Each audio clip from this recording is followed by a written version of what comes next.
Alex is no longer the old Alex. He has grown up and seen a lot. Pain, death, and war.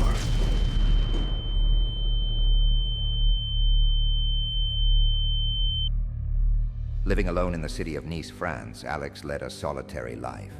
He was aware of an upcoming promotional fair for newly released phones near the city. His fascination with technology was evident from the day the tickets were first available, as he had bought one. With an inexplicable excitement, he entered the fair. He examined the phones and computers at the booths one by one. However, there was a particular spot that caught his interest. Not ready for display. At this booth, which featured a phone with a sign that read, "Not ready for display," was a high-tech phone that had not yet been finalized or tested. Alex looked around to make sure no one was watching and entered the restricted booth. When he opened the capsule, he saw the iPhone 16 Pro. It was a new phone, and he had done a lot of research about it, but it contained a theory designed by the late scientist André Gage, and was still in development. What is this? He was holding a technological device he had never seen before. He navigated through all the applications and mixed up all the software. When he felt safe, he dug deeper and noticed a folder named Gage with a password. Breaking the password was child's play for Alex, and so it was. When Alex accessed the folder, the button he saw inside astonished him. He hesitated, wondering whether to press it or not, but then thought that hesitation was cowardly and pressed the button.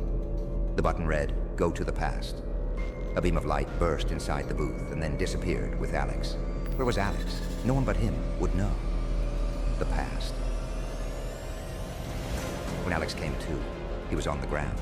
He got up, looked around, and the streets were empty. He was not in a world he recognized. He gathered his thoughts, and... Oh my god, I'm in the past, dude. Alex did not know what year it was. He checked his cell phone and even the phone that had brought him here. However, all technological devices had shut down due to excessive energy consumption. Alex wandered through the empty streets, seeing only patrolling soldiers and military vehicles. Someone was aware of this world, but Alex did not dare to ask anyone. A patrolling soldier ran breathlessly to Alex and said, "What do you think you're doing here? Everyone is at home. Go back quickly." While Alex looked at the soldier with frightened eyes, he couldn't resist asking. What year is it? The soldier smirked mockingly, but Alex's reaction was very serious. "You must be experiencing a loss of consciousness from fear. You're a soldier, I can tell. Come with me. You're not safe here. Besides, Captain Claremont will treat you. Come with me," the soldier urged. Without insisting further, Alex allowed himself to be led by the soldier, thinking he would be safer with them. The soldier put Alex in his unit's vehicle, and the people there were astonished by Alex's clothes and facial expressions.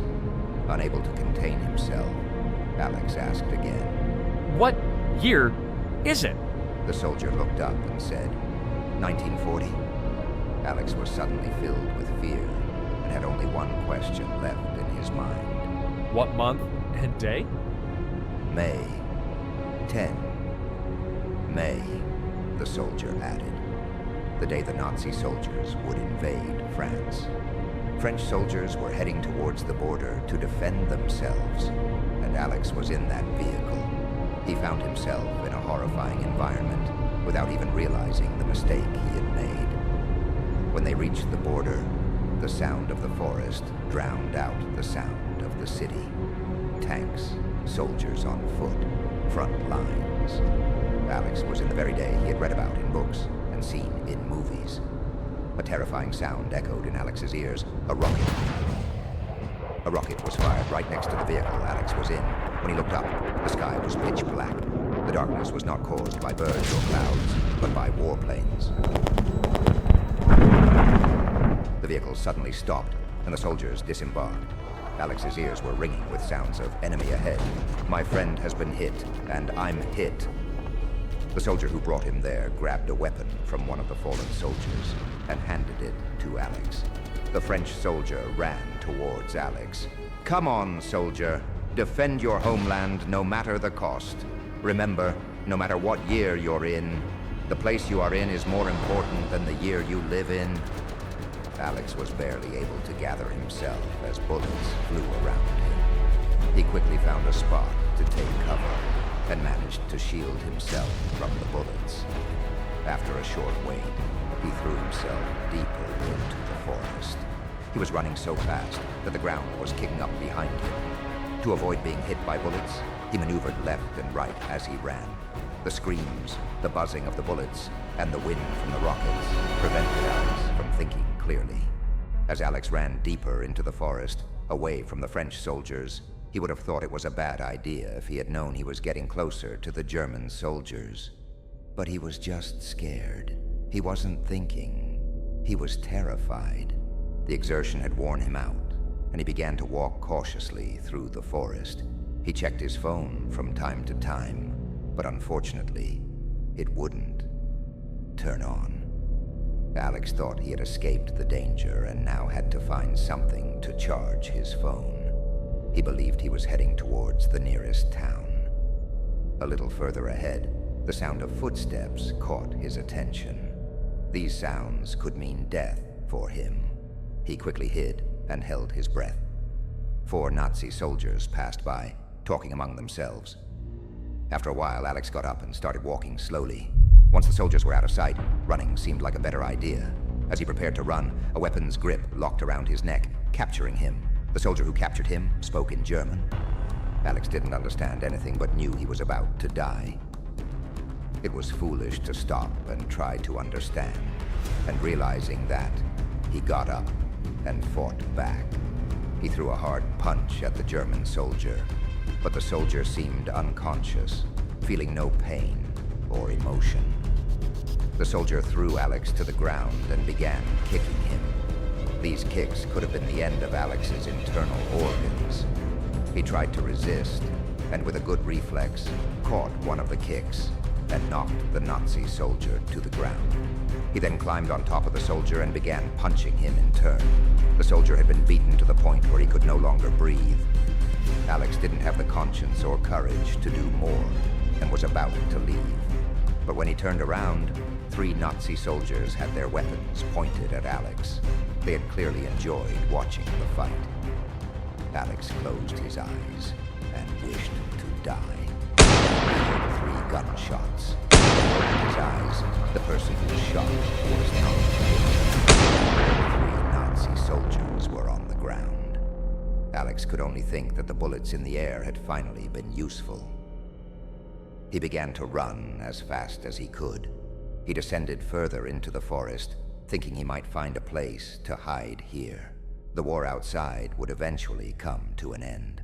The French people and soldiers were suffering many losses. Lands were being lost. But despite knowing this, Alex's struggle to survive was not his selfishness. It was a human instinct because he knew the end of the war. 4 days had passed. In these 4 days, Alex had learned to live by hunting. He had never left the place due to his fear. As a result, he could have died from dehydration. He decided to get up and search for a town. After walking cautiously for 2 days, he managed to reach a town. The town was empty and in ruins. There were very few buildings and houses still standing. People had died, and there was no trace of any trees or flowers. He chose one of the standing houses and threw himself into the kitchen. What he saw in the cupboard made him the happiest person in the world. Normally, Alex didn't like drinking much water and was very picky about his food. He had a life devoted to comfort, but there was no trace of that Alex. He ate the spoiled beans as if they were one of the finest steaks. He drank the water that was dusty and full of bacteria. When he moved to the living room, he came across a family photograph. This photo made him cry because these people were either dead or dead. 2 more days had passed. Alex had consumed half of the provisions in the house. In the remaining 2 days, he had tried to invent a charger. However, due to a lack of materials, he hadn't gotten far. Alex decided to go out and explore.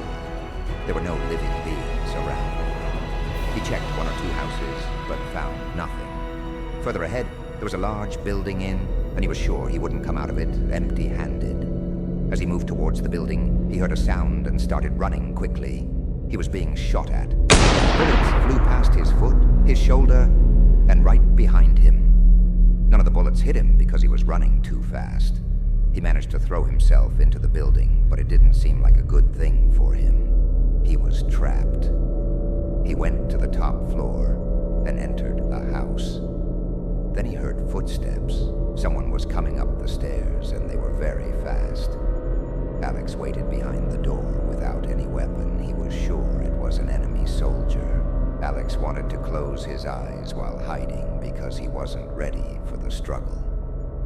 The footsteps grew closer and then stopped. Alex opened his eyes. Someone in a soldier's uniform was walking past the door. Alex shut the door and kicked the soldier in the back. He locked eyes with the fallen Alex. "You?" said the familiar face. Alex seemed relieved because the person he had just kicked was the soldier he had first met in 1940. He was safe. Seeing someone from his past, Alex was deeply emotional and hugged him tightly. I thought you were going to kill me. The French soldier got up and said, "That's why I was following you. But it turns out it's you. You've managed to survive, soldier. Let's find my friends." He quickly exited the room. Alex didn't want to part with the soldier, but he was unhappy because he had reached the end of his exploration. Alex and the soldier re-entered the depths of the forest. Where are we going? The French soldier walked while looking at his map. "Paris," he said. Alex suddenly stopped in fear. No, we can't go there. The French soldier, very angry at Alex's reaction, shouted, "What are you saying, soldier?" I said we can't go. It's suicide. "Do you think my family, friends, and comrades all committed suicide? They were all killed while defending their homeland. And you? You fled, Alex. Instead of staying and fighting, instead of winning, instead of preventing deaths, you abandoned everyone to die," he said, and turned away. I don't remember telling you my name. I'm not from this world. Not from this time. Just as Alex was about to speak, an army was coming from the opposite side. They numbered around 1,000. A shower of accurate and inaccurate bullets began to rain down on Alex and the French soldier. Alex quickly threw himself behind a tree. The soldier was both firing back and taking cover. Alex wasn't helping at all. He was just protecting himself and thinking about when he could escape. Noticing that the bullet's focus was shifting towards him from the soldier, Alex tried to get up to run, but fell back down as soon as he stood. He was in the open and had managed to attract the attention of the Nazi soldiers.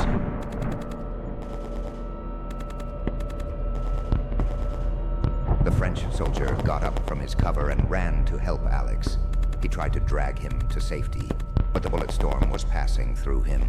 After losing his strength, he collapsed, but had managed to get Alex to cover. Alex could only stare in shock at the soldier's eyes. The soldier, barely managing to pull out a letter from his pocket, with "monkey" written on it, said, "This place is my home. I want you to deliver this letter there. Running away, you can't win, Alex.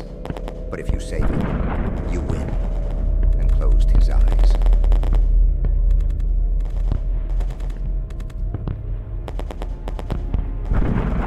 The French soldier died in Alex's arms.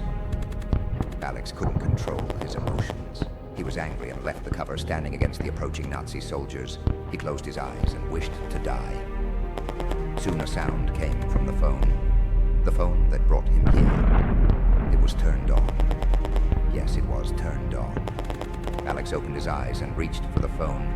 At that moment, the Nazis were very close to Alex. Within 10 seconds, Alex could be on the ground. He reached for the phone, entered the Gauge folder, and pressed the Go to the Past button. Alex suddenly vanished. July 27th, 1936. He had gone back approximately 4 years. He found himself inside a town. Where was this place? He had no idea. Alex looked at his phone again, and it had turned off once more. The letter in his hand caught his attention. The word monkey written on it was also on the sign in front of him. Alex, with curiosity, started running towards the address on the letter. He pushed people out of his way as he ran. The address written on the letter wasn't far. When he arrived at the address, he knocked on the door, but no one answered.